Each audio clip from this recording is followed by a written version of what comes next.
Learning is a slow process.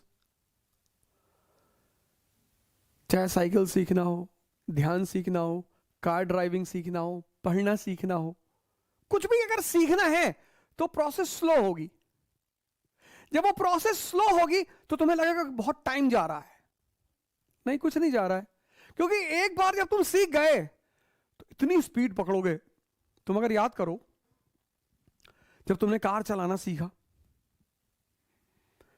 20 की speed, 25 की speed, 30 की स्पीड, 40 की स्पीड, और वही कार जब तुम्हें मौका मिला तो तुम 100 की स्पीड, 120 की स्पीड, 140 की स्पीड।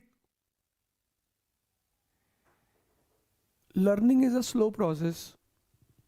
ये बहुत बड़ा फॉर्मूला है। Learning is a slow process, but once you learn, एक बार तुम सीख गए तो कितनी भी गति दे दो,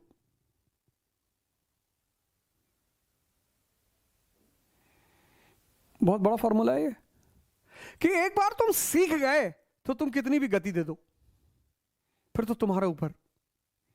एक बार तुम्हारा मन तुम्हारे बस में है तो तुम 10 घंटे पढ़ो, 15 पढ़ो, पर अगर वो तुम्हारे बस में नहीं है तो 1 घंटा पढ़ना मुश्किल है।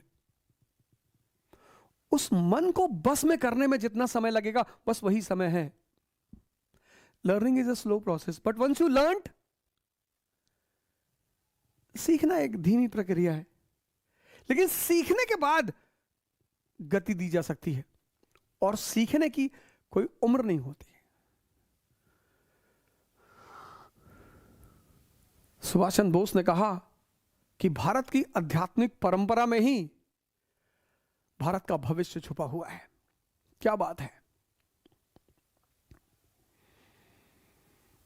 सुभाष चंद्र बोस ने कहा कि भारत की आध्यात्मिक परंपरा में भारत का भविष्य छिपा हुआ है।